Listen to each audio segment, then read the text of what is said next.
अभय sir, professor Shyamal Kishore sir और शिक्षा की देवी स्वरूप मंच में उपस्थित प्रोफेसर पूनम मैम एवं अन्य दार्शनिक और हमारे समस्त शोधार्थीगण सबको मेरा प्रणाम।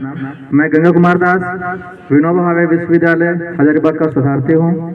मेरा टॉपिक है बौद्ध मतानुसार नारी शिक्षा एवं संस्कृति।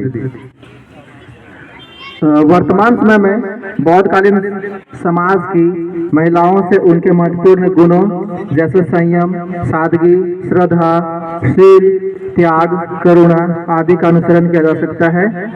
उस काल में महिलाएं स्वावलंबी थीं। वे एक पुरुष की भांति कार्य करने में सक्षम थीं।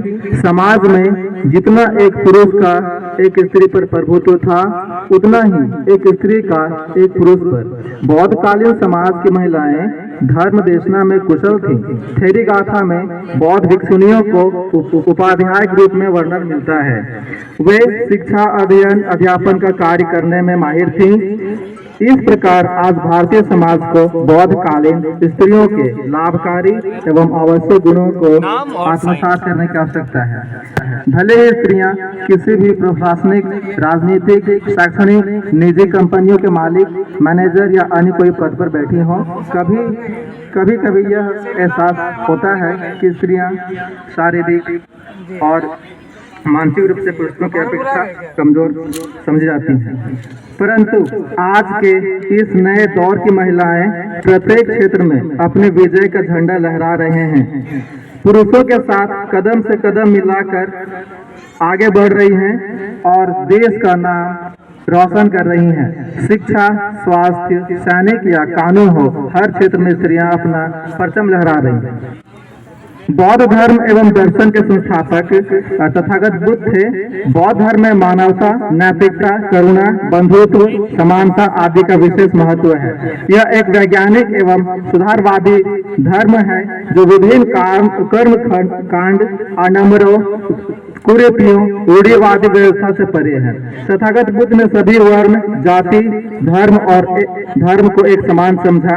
यदि स्त्रियों की बात करें तो हम पाते हैं कि प्रारंभ में इन्हें बौद्ध संघ में प्रवेश की आज्ञा नहीं थी, परंतु तथागत बुद्ध के प्रिय शिष्य आनंद के कहने पर उन्हें अनुमति मिली। वहां नारियों के लिए अलग संघ की व्यवस्था की गई।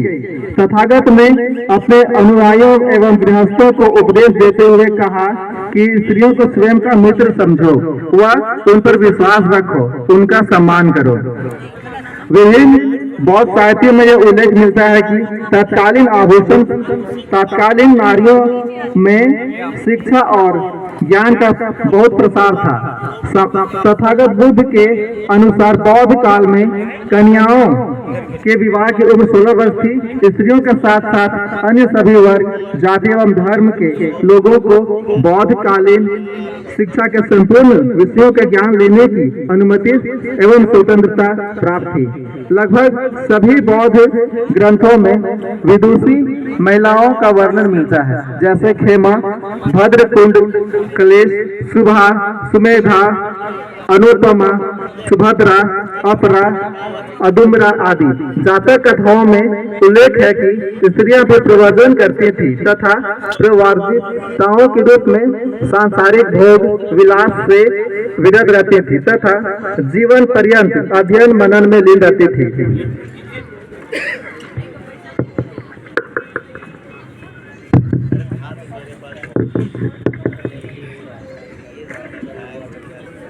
निष्कर्षतः कर सकते हैं कि बौद्ध शिक्षाओं की प्रासंगिकता आज के समय में उतना ही है जितना उस समय थी। बौद्ध साहित्य में जो नारी जाति का चित्रण हुआ है, उससे यह स्पष्ट होता है कि स्त्री और पुरुष एक साथ जीवन यापन करते थे तथा साथ में जीविकोपार्जन के लिए संघर्ष करते थे।